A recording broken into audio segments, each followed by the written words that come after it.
जय हिंद, आदाब। मैं हूं शमीम जराजपुरी और आप देख रहे हैं खबरों नज़र चैनल। सबसे तेज़ और ताज़ा समाचार देखने के लिए बने रहिए हमारे साथ। अब खबर विस्तार से। इस खबर के प्रायोजक हैं रफ़ी मेमोरियल इंग्लिश स्कूल माहौल, आजमगढ़ में एडमिशन ओपन। अच्छी तालीम के लिए अपने बच्चों का एडमिशन कराएं। जनार्दन यादव की तरफ से जमीन से मुताल्लिक बिलरियागंज ब्लॉक प्रमुख रमेश यादव के ऊपर लगाए गए आरोपों से उनके समर्थकों और पार्टी के नेताओं में नाराजगी है। आज खुद रमेश यादव खबरों नजर चैनल के सामने आए और तमाम आरोपों को बेबुनियाद, निराधार और झूठ पर आधारित बताया और कहा कि मेरे व्यक्तित्व को बदनाम करने की एक साजिश है। उन्होंने कहा कि ज़मीन हमने खरीदी है, उसका पूरा हिसाब डायरी में लिखा है, कब और किस तारीख में पैसा दिया है वो सबके सामने है। इसको देखकर फैसला किया जा सकता है कि कौन झूठा है और कौन सच्चा है।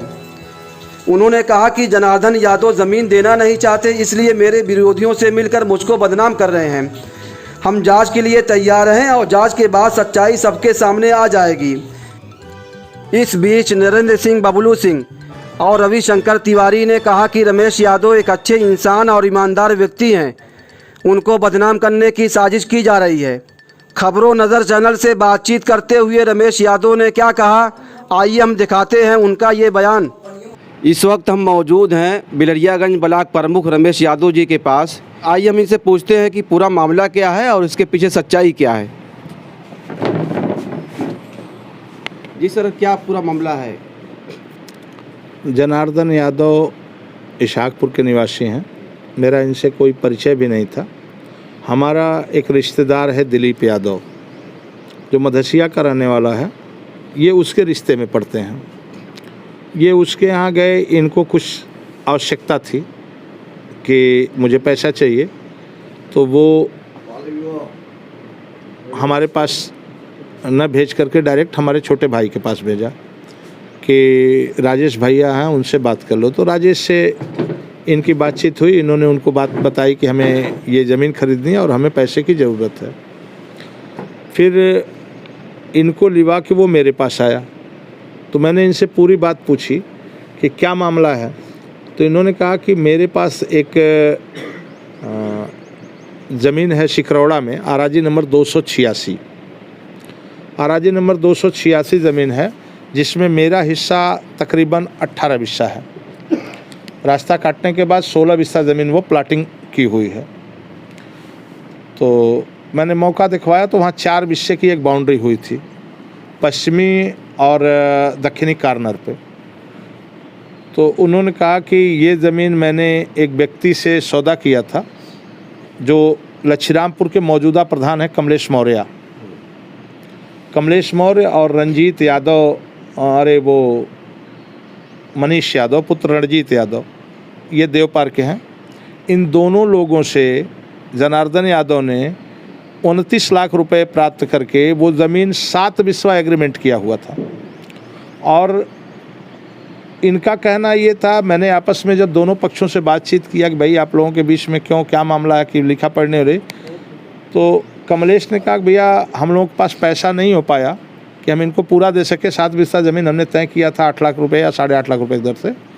तो हमने कहा कि 4 बिस्सा का ही हमारा पैसा है, तो 4 बिस्सा घेरवा के वही हमको बेच दीजिए।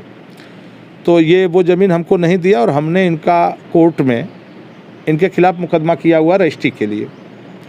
तो मैंने इनसे कहा कि जब आपका मुकदमा है तो वो ज़मीन हम कैसे ले सकते हैं। तो इन्होंने कहा नहीं, जो ज़मीन एग्रीमेंट है 7 बिस्सा, उसके अलावा ज़मीन जो है वो आप ले लीजिए। तो मैंने फिर कमलेश मौर्य से बात किया, तो उन्होंने कहा भैया 7 बिस्सा के बाद यदि लेना आप चाहेंगे तो आप ले लीजिएगा। मैंने कहा कि ठीक है, 7 बिस्सा के बाद ही ले ली जाएगी, आपस में तालमेल रहे तो। फिर उस ज़मीन पे सौदा हमारा हुआ जनार्दन यादव से 7,75,000 रुपया प्रति बिस्वा के दर से। कितनी ज़मीन थी? पूरी बात सुनते जाइए, मैं पूरी बता रहा हूँ, अधूरी बात नहीं करूँगा। चूँकि चार्ज है तो चार्ज पे निपटारे के लिए थोड़ा समय चाहिए होता है।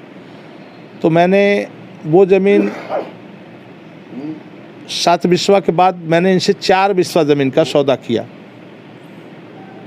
कि 4 बिस्वा ज़मीन ये हमको देंगे 7.25 लाख रुपए बिस्वा की दर से।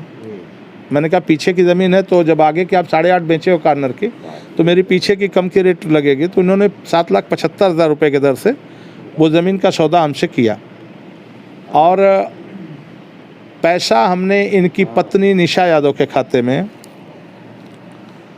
7 लाख रुपए 22/4/19 को ट्रांसफ़र किया। फिर 7 लाख रुपए जिससे इनको ये 7 लाख रुपए उन्होंने ट्रांसफ़र किया। एक हमारे यहाँ लच्छीरामपुर में ग्रामीण बैंक के मैनेजर रहे हैं रजनीकांत मणि त्रिपाठी जी, उनकी बहू के नाम से ज़मीन थी, शैलजा त्रिपाठी। शैलजा त्रिपाठी रजनीकांत मणि त्रिपाठी जी की बहू हैं, तो उनके नाम से वो ज़मीन थी, तो उनके खाते में 7 लाख रुपया निशा यादव ने ट्रांसफ़र किया। क्योंकि रकम ज़्यादा थी, 100 तो कम होती है रजिस्ट्री में, लेकिन रियल लेन देन बड़ा होता है। तो उस रकम में ये 25 लाख रुपए इन्होंने मनीष यादव के खाते से लेके दिया था। रजनीकांत मणि त्रिपाठी को इन्होंने 25 लाख रुपए तो उनके खाते से दिया था लेके, तो वो 25 लाख पा चुके थे। रेस्ट इनको संभवतः 23 लाख रुपए और देने थे। तो 7 लाख रुपए मैंने निशा यादव के खाते में ट्रांसफ़र किया 22/4/19 को, और रजनीकांत मणि त्रिपाठी के खाते में 24/4/19 को 7 लाख रुपए ट्रांसफ़र किया। बाकी के 28/4/19 को 6,20,000 रुपये जनार्दन के साथ मैंने अपने छोटे भाई राजेश से रजनीकांत मणि त्रिपाठी जी के यहाँ भेजा। रजनीकांत मणि त्रिपाठी का भी मैं नंबर आपको दे दूंगा, आप बात कर लीजिए कि ये रकम मैंने उन्हें दी हुई है, और उनके खाते का स्टेटमेंट भी दूंगा। अभी 10 बजे के बाद मैं ये सारे साक्ष्य आपको दे दूंगा। 1/5/19 को रजिस्ट्री होनी थी उस ज़मीन की हुई, तो 1,80,000 रजिस्ट्री का खर्चा प्लस 70,000 रुपये और खर्च, ये देखिए कैश में ले गए हैं जनार्दन यादव। इसके बाद इनकी रजिस्ट्री हो गई, फिर इनको कुछ पैसे की ज़रूरत पड़ी, तो ये 27/5/19 को ये फिर मेरे खाते से, तान्या बिल्डर्स मेरे फर्म का खाता है, उससे 1 लाख रुपए का चेक इनको गया।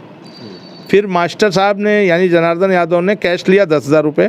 फिर इन्होंने 11/6 को कैश लिया 25,000 रुपये। फिर इनके विद्यालय पे काम हो रहा था, तो गिट्टी गिरवाने के लिए इन्होंने 12/6/19 को लिया 54,000 रुपये। फिर 17 जून को इन्होंने बालू गिरवाया मोरंग, फिर लिया 65,000 रुपये। फिर 20 जून को इन्होंने लिया 50,000 रुपये कैश, मजदूरी देने के लिए वहाँ पे काम हो रहा था। फिर इसके बाद इन्होंने छोटे छोटे टुकड़ों में ये 10-20 50,000 करके लिया। फिर ये एक गाड़ी इनके पास है, वो मारुति वैन, उसकी किस्त जमा करने के लिए इन्होंने लिया। ये सारी चीज़ें आप फ़ोटो खींच लीजिएगा मेरे जो हिसाब की है, और इसकी डेट टू डेट तस्दीक हो जाएगी, सारी डिटेल्स हैं ये। 60,000 रुपये की रकम ये ले गए वैन का जमा करने के लिए। फिर इसके बाद मैंने लगातार इनका एक खाता गूगल पे अकाउंट रहा, जिस पे मैंने गूगल ट्रांसफ़र किया 30,000 रुपये, और ये सारी रकम मैं इनको ट्रांसफ़र करता गया। मैंने यहाँ तक इनसे कुछ नहीं लिया अभी तक, सिर्फ पैसे दिए हैं। इसके बाद की बात होती है, ये जो हमारा पैसा इनके यहाँ था, उस पैसे के अगेंस्ट जो हमको ज़मीन चाहिए थी, उस ज़मीन में हमने पहली ज़मीन की जो रजिस्ट्री थी एक आदमी से सौदा करके दिया।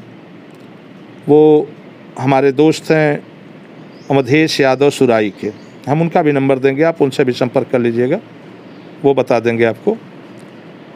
उनके जीजा को ज़मीन चाहिए थी, उनकी बहन को, तो वो ज़मीन पहली रजिस्ट्री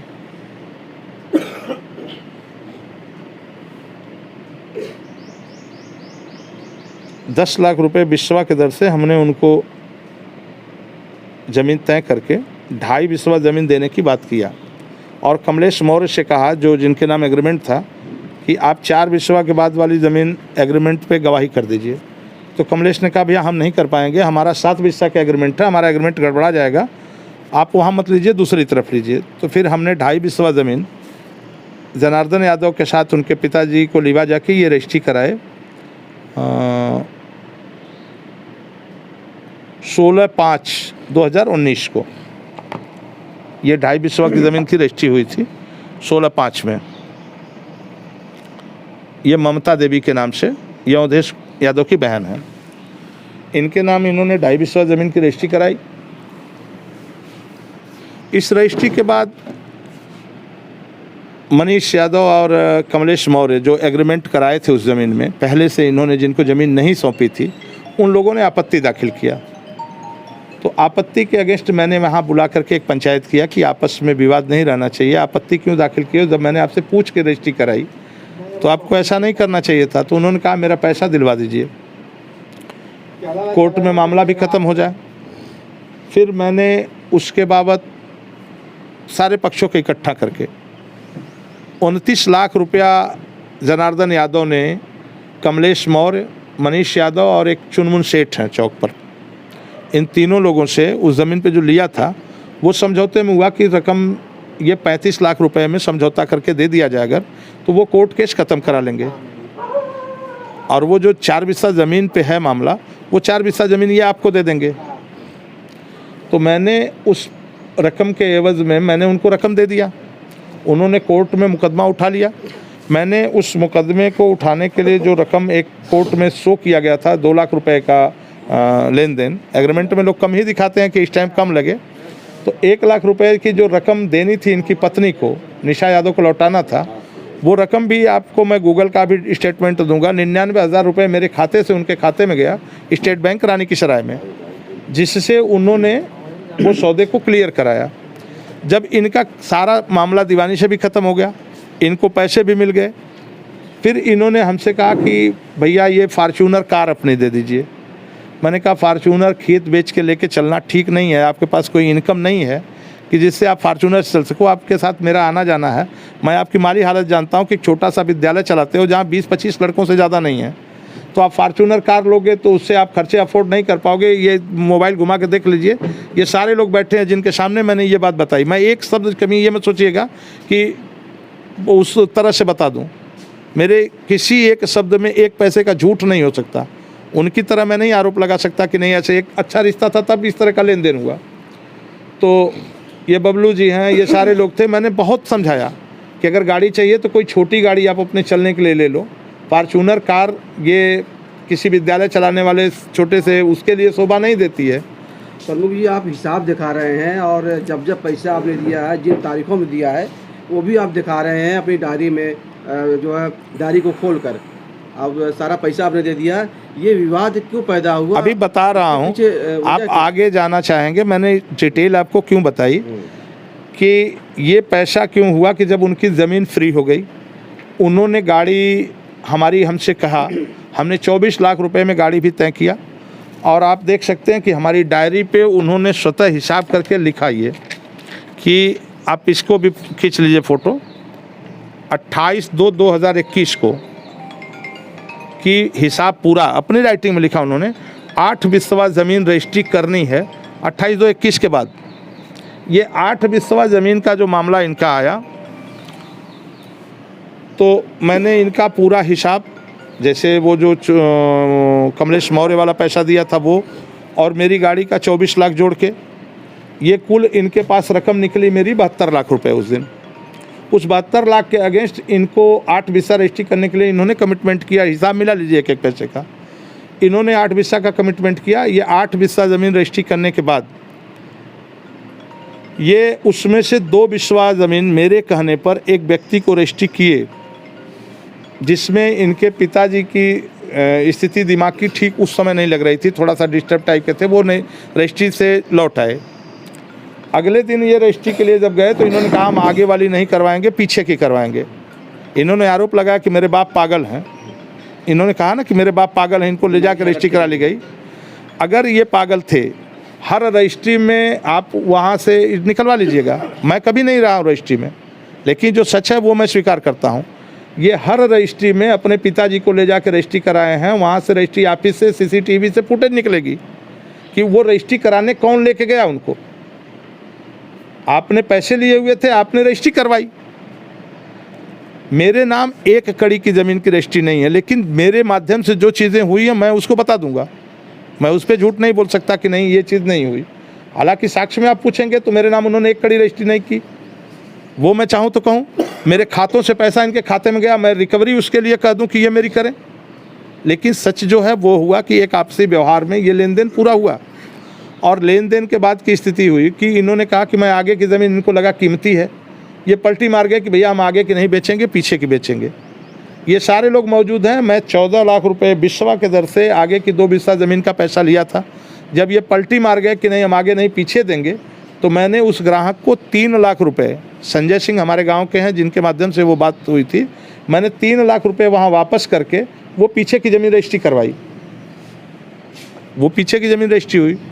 फिर 11 लाख रुपया बिस्वा के दर से एक संतोष मौर्य हैं, संतोष यादव हैं, हरिहरपुर के प्रधान के पुत्र हैं, उनको मैंने वो ज़मीन रजिस्ट्री करवाई, उनके मामा थे। कुल 3 बिस्सा ज़मीन इधर और 4 बिस्सा ज़मीन तो ये पहले से रजिस्ट्री किए हुए थे, 7 बिस्सा ज़मीन का रजिस्ट्री उन्होंने किया। और पैसा हमारा इनके पास जमा था 12 बिस्सा रजिस्ट्री का। पैसा डिपॉजिट हमारा 12 बिस्वा का था। तो उस 12 बिस्वा में 5 बिस्वा ज़मीन हमारी बची हुई थी। आप देख सकते हैं जो इन्होंने लिखा है कि हमें कितनी ज़मीन रजिस्ट्री करानी है। फिर उस 12 बिस्वा में 7 हो गई, 5 बची हुई थी। 5 में मैंने 3 बिस्वा ज़मीन का एक व्यक्ति से कहा कि ले लो, वो हमारे गांव का ही लड़का है अमित सिंह, उसके साथ कोई और एक पंडित जी हैं, दोनों लोग मिलकर 3 बिस्वा की बाउंड्री कराए। मैंने इनसे कहा कि जाके रजिस्ट्री कर दो। कहा भैया खाली नहीं है, चुनाव बाद हम रजिस्ट्री कर देंगे। बाद में इन्होंने रजिस्ट्री से इनकार कर दिया। ज़मीन घेरी हुई थी उसकी, इन्होंने रजिस्ट्री से इनकार किया। अब विवाद यही हुआ कि जब आप पैसे लिए हो तो आप ज़मीन की रजिस्ट्री क्यों नहीं कर रहे हो। ठीक है, बबलू से मैंने कहा, ये सामने बबलू बैठे हुए, घुमा दीजिए मोबाइल एक बार। मैं कभी वो चीज़ें नहीं करता, ना कभी अकेले में कोई बात करता हूँ। बबलू से मैंने कहा बुला लो, बात कर ली जाए कि दिक्कत क्या है भाई, क्यों इस तरह की बात हो रही। जब एक लेन देन हुआ तो वो ज़मीन रजिस्ट्री उनको करनी चाहिए। तो उन्होंने कहा मैं उनके घर नहीं जाऊंगा, मुनमुन सिंह के घर बुलाओ। दोपहर को मैं, बबलू और मेरे एक रिश्तेदार, हम लोग 3 ही लोग अपनी वो क्रेटा गाड़ी से मुनमुन सिंह के घर गए। ये फॉर्च्यूनर कार से 4 लोगों के साथ वहाँ आए, बैठे, बातचीत हो रही थी। मैंने उनसे कहा कि भाई अगर आप पैसे लिए हो तो आप रजिस्ट्री कर दो, हमारे आपके बीच में कोई विवाद नहीं है। तो उन्होंने कहा कि मैं रजिस्ट्री नहीं कर सकता। मैंने कहा कि आखिर पैसा लिए हैं तो आप रजिस्ट्री क्यों नहीं करेंगे। उन्होंने कहा कि हम आज की डेट में पैसा जोड़ेंगे ज़मीन का। हमने कहा जब आपने पैसे पहले लिए तो जो रेट हमारे तय हुआ, जब वो आपने रकम लिया, वो आपको रजिस्ट्री करनी चाहिए। आपको बाकी रेट से या उस चीज़ से का मतलब नहीं होना चाहिए जब आपने पैसे ले लिए हैं। तो उन्होंने कहा कि नहीं हम तो नहीं करेंगे। तो हमने कहा नहीं करेंगे तो हमारी गाड़ी दे दीजिए, कम से कम वो तो हमारे नाम है। भाई गाड़ी हम इनको ट्रांसफ़र करते तब जब ये हमको ज़मीन ट्रांसफ़र करते। तो हमने अपनी गाड़ी की चाबी उनसे ले लिया और रेस्ट मान लीजिए 2 बिस्सा की करीब तो रिकवरी हो गई हमारी। जो सत्य है वो हम बता रहे हैं क्योंकि पूरी बात हिसाब पर है। तो हमने कहा कि हमारे गाड़ी की चाबी दीजिए, 2 बिस्वा हमारा वो हो गया। अभी 3 बिस्सा ज़मीन का हमारा पैसा इनके पास और पड़ा हुआ है। हमने प्रशासन में लिख के कोतवाल साहब को दे दिया कि ये 3 बिस्सा ज़मीन हमारी या तो रजिस्ट्री करा दी जाए या फिर इनसे हमें पैसे दिलवा दिया जाए। तो इससे बचने के लिए इन्होंने जाल माल फैला करके हमारे कुछ राजनीतिक विरोधियों द्वारा उनको प्रश्रय दिया गया, हमारी छवि खराब करने की कोशिश की गई कि इस तरह से किया जाए प्रमुख जी के खिलाफ और ये माहौल बनाया जाए। पूरे शहर में आप एक आदमी से पूछ लीजिए कि आज तक हमने किसी के साथ जाति की है, किसी के साथ कभी गाली गलौज हुआ है या किसी के साथ किसी का लेन देन खराब हुआ। हमने सैकड़ों लोगों को यहाँ बसाया होगा शहर में, उनकी मदद की होगी। हज़ारों की संख्या में लोग हैं जो हमें दिल से दुआ देते हैं। और इकलौता आदमी ऐसा कि जो ये कहता है, ये बबलू सिंह बैठे हैं, पूछ लीजिए, ये बैठे हुए हैं, सामने हैं मौजूद, आप इनसे भी बयान ले लीजिएगा। आपका एक बात सुनिए, आज नहीं, आज के 14 साल पहले मैंने इनको ज़मीन दिया था, पैसे इनके पास नहीं थे, मेरे पीछे घर बनवाए। पूछिएगा क्या इनके पास पैसे थे। मैंने ज़मीनें दे दिया कि आप घर बनवा लो, धीरे धीरे मेरे पैसे लौटा देना। इन्होंने लौटाए होंगे 1-2 साल बाद। तो एक रिश्ता आपस का चलता है लोगों से विश्वास पर, और विश्वास में उन्होंने विश्वासघात किया और अब उनकी नीयत ही ख़राब हो गई है। वो हमारी ज़मीन नहीं देना चाहते तो वो तमाम तरह के प्रोपोगंडा फैला करके हमारे विरोधियों के यहाँ जाना, ये करना, राजनीति ये करते हैं हम। हमारा एक राजनीति में चरित्र है, तो उसको ख़राब करने के लिए चूँकि आदमी को कुछ नहीं मिलता तो ऐसे लोग मिल जाते हैं। हम तो बात पूरे प्रमाण के साथ न कर रहे हैं, हम तो ऑन द रिकॉर्ड बात कर रहे हैं। हमारे पास इस पूरी बात के साक्ष्य हैं, जो पैसे अकाउंट में गए हैं, जो पैसे आपको हमने दिए हैं सबके सामने, उस चीज़ से कैसे आप इनकार कर दोगे? ये 3 रजिस्ट्री इन्होंने अपने गांव पे कराई है 3 लोगों से। ये फला फला है, मैं इनको नाम बताता हूँ।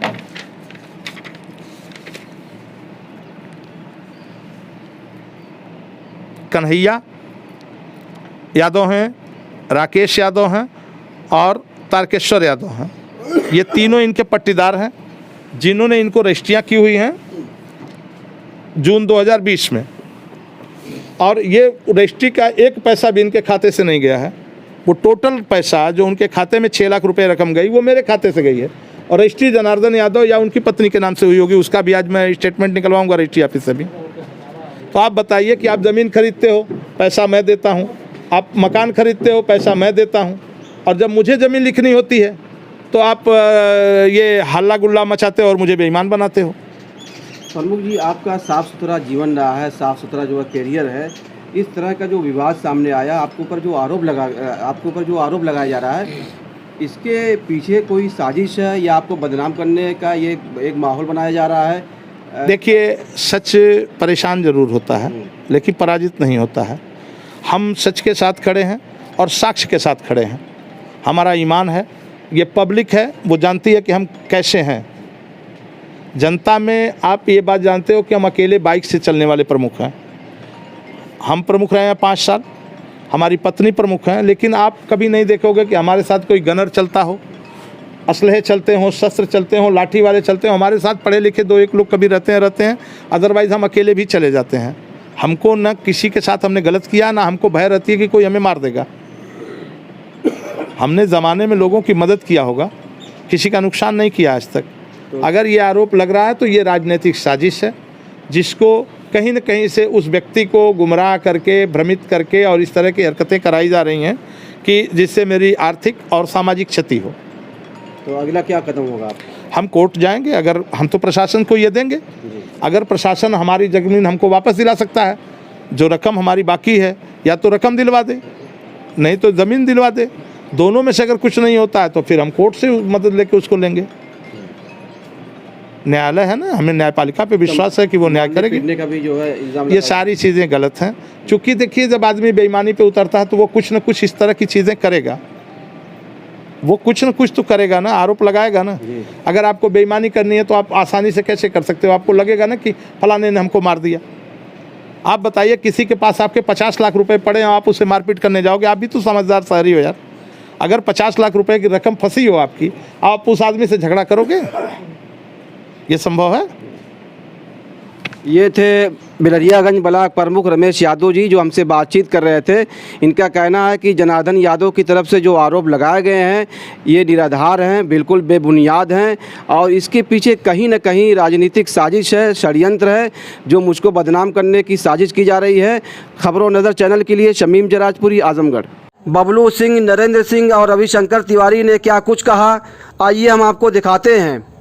ज़मीन विवाद का मामला जैसे ही सामने आया है, रमेश यादव बिलरियागंज ब्लॉक प्रमुख के आवास पर लोगों का जमावड़ा है। लोग यहाँ पे इकट्ठा हुए हैं, प्रमुख जी से मिलने आए हुए हैं। उनके जो समर्थक हैं, उनके जो अनुयायी हैं, उनके जो मिलने जुलने वाले हैं, लोग काफ़ी जो है नाराज़ हैं और इन लोगों को काफ़ी तकलीफ़ है, दुख है कि प्रमुख जी को बदनाम किया जा रहा है। हमारे सामने मौजूद है हमसे बात करने के लिए बबलू सिंह जी। आइए हम इनसे पूछते हैं, ये भारतीय जनता पार्टी के नेता हैं, कार्यकर्ता हैं। ये जो प्रमुख जी के ऊपर आरोप लगाया जा रहा है, इसके बारे में बताएं। प्रमुख जी के ऊपर जितना भी आरोप लगाया गया वो निराधार है विपक्षियों द्वारा। प्रमुख जी की एक राजनीतिक छवि अच्छी है। भारतीय जनता पार्टी के पहले से भी निष्ठावान कार्यकर्ता थे। अब भारतीय जनता पार्टी में इनकी छवि बढ़ रही है, वर्चस्व बढ़ रहा है, तो विरोधी जो हैं अन्य दल वाले इनके ऊपर आरोप लगा रहे हैं। मेरा घर और प्रमुख जी का घर बगल में है। मैं प्रमुख जी को सन 2004 से जानता हूं और मेरे जानकारी में कम से कम ये 50 लोगों को ज़मीन मेरे सगे संबंधियों को दिए होंगे, कहने पर दिए होंगे, बकाया भी रहा तब भी वो लोग अपना दिए। और प्रमुख जी एक अच्छे व्यक्ति हैं, मेरे बगल के हैं, मैं इनके साथ खड़ा आप हूँ। इनके पड़ोसी हैं। हमारा घर इनके घर के बगल में है, जस्ट इन्हीं ने ज़मीन दिया था, हमारा मकान बनाता है। 20 लोगों का जो है, आज तक हमको लगता कोई व्यक्ति नहीं खुलकर आया होगा, या आप घूमकर पूरी कॉलोनी बसी है पहले कि प्रमुख जी ने किसी के साथ बेईमानी किया है। जी। अच्छा, आप लोग पार्टी के लोग हैं, इस तरह का आरोप लगाया गया है, उनकी छवि जो है ख़राब की जा रही है, तो क्या आप लोग भी कोई कानूनी कार्रवाई करेंगे? देखिए, प्रमुख जी का भारतीय जनता पार्टी या प्रमुख जी की राजनीतिक छवि बहुत अच्छी है। प्रमुख जी एक जनाधार वाले नेता हैं। 2024 का चुनाव है, भारतीय जनता पार्टी को बदनाम करने के लिए कुछ अन्य दल के लोग प्रमुख जी पर यह आरोप लगा रहे हैं। आजमगढ़ में प्रमुख जी अपने साथ भारतीय जनता पार्टी को बहुत मजबूती से खड़ा करेंगे, इनको जो भी कार्य मिलेगा। केवल पार्टी को क्या इसके पीछे विपक्ष का हाथ है? पूरा हमको तो पूरी सोच है कि अन्य दल का हाथ है, अन्य दल के उस कावे पर वो ऐसा काम कर रहे हैं। जी सर, अपना परिचय दें। मेरा नाम नरेंद्र सिंह है। मैं पूर्व विधानसभा प्रभारी सगड़ी भाजपा, इस समय राष्ट्रीय सदस्यता संयोजक आजमगढ़ जिले का हूँ। अभी एक प्रकरण आया है, रमेश यादव जो ब्लॉक प्रमुख बिलैयागंज, उनके ऊपर ज़मीन वगैरह का आरोप लगाया गया, क्या मामला है? देखिए, मेरा इसी कॉलोनी में भी मकान है। मैं बिलैयागंज ब्लॉक का रहने वाला हूँ, चालाकपुर का, और यहाँ कॉलोनी में भी मकान है, मैं यहाँ रहता हूँ। जबकि प्रमुख जी की बहुत साफ़ सुथरी छवि है, भारतीय जनता पार्टी के वरिष्ठ नेता हैं, और इन्होंने बहुतों लोगों को ज़मीन दिया, और लोग टुकड़ों टुकड़ों में 10, 20, 50 हज़ार रुपया कर करके 10-5 साल में पैसा दिए और घर अपना बनवा के रह रहे हैं। इनकी बिल्कुल साफ़ सुथरी छवि है। केवल विरोधियों द्वारा यह साजिश रची जा रही है कि इनको छवि को ख़राब किया जाए और उनको बदनाम किया जाए। बाकी ऐसा कुछ नहीं है कि किसी का पैसा मारें, किसी का बेईमानी करें। रही बात जनार्दन यादव की, तो वो तो पर्दारों से बार बार 6-6 महीने पर मारा जाता है। पर्दारों ज़मीन झगड़ा रहती है। अभी कुछ दिन पहले प्रमुख जी के यहाँ आया था, पर्दार मार के हाथ उसका तोड़ दिए थे। तो इनके यहाँ गिड़गिड़ा रहा था कि मेरा पर्दार मारे पीटे हैं, और वो अनायास पर्दार को परेशान कर रहा था। उनका घर पर्दार का नहीं बनने दे रहा था, रोक रहा था। वो सब इतना उससे नाराज़ होकर के और उसको मारे पीटे। उसका आय देने का यही बिजनेस है, और इनका पैसा हड़पने के लिए कि विरोधियों से मिला, कि पैसा दिए हैं कि पैसा न देना पड़े, इसलिए इतना साजिश रच रहे हैं कि पैसे को बेईमानी कर लें या अनर्गल बवाल रचेंगे तो हमको हमारा पैसा। प्रमुख जी जो है रमेश यादव जी अब भारतीय जनता पार्टी में हैं, वो भारतीय जनता पार्टी के नेता हैं, भारतीय जनता पार्टी को ज्वाइन किया इन्होंने। आपको नहीं लग रहा कि इनके खिलाफ साजिश की जा रही है कि भारतीय जनता पार्टी में आए हुए हैं? शायद देखिए प्रमुख जी, तो मैं देख रहा हूँ कि बहुत दिनों से भारतीय जनता पार्टी में थे। कुछ दिन से 1-8 साल पहले वो चले गए बहुजन समाज पार्टी में, विधानसभा चुनाव लड़े, और फिर तुरंत भारतीय जनता पार्टी में शामिल हो गए। यह बहुजन में रहते हुए इनका भारतीय जनता पार्टी का ही विचार था। लेकिन भाई, सबको राजनीति की महत्वाकांक्षा होती है, सबको राजनीति की महत्वाकांक्षा होती है। इन्होंने चले गए वो कि हम चुनाव लड़ लें, हम विधायक हो जाएंगे, लेकिन भटक गए थे। फिर जब चुनाव नहीं जीत पाए तो उनको लगा कि नहीं, हम गलत जगह चले आए हैं, और फिर भारतीय जनता पार्टी की सदस्यता ज्वाइन कर लिए हैं, और पार्टी में निरंतर रात दिन काम कर रहे हैं, कार्यकर्ताओं के बीच जा रहे हैं, पार्टी को अलग जगा रहे हैं। 2024 की जिताने के लिए तैयारी कर रहे हैं। उपचुनाव में या अभी बिलैयागंज ब्लॉक या महाराजगंज पूरी विधानसभा में हर कार्यकर्ता के आना जाना, उनके दुख सुख में उनके परेशानी जो हो खड़ा होना, गरीबों को मदद करना, इनका एक रहा है अब तक। रविशंकर तिवारी, पूर्व जिला महामंत्री भारतीय जनता पार्टी। जो मामला सामने आया है, इस पर क्या कहना है आपका? ये आरोप निराधार है। प्रमुख जी से मेरे 1995 से संबंध है। 95 से जो संबंध बना है वो संबंध आज तक है। उस संबंधों में ये संबंधों को जीते हैं। इस तरीके का आरोप निराधार है, बेबुनियाद है, राजनीतिक साजिश है, एक अच्छे व्यक्ति को बदनाम करने के लिए। तो आप लोग क्या चाहते हैं प्रशासन से? प्रशासन के बीच में यह मामला जा चुका है, ठीक है, प्रशासन को अपनी कार्रवाई करेगा, उसके लिए प्रशासन से हम लोगों ने बात किया है। आजमगढ़ की ताज़ा और तमाम खबरों को सबसे पहले देखने के लिए हमारे चैनल को सब्सक्राइब करें।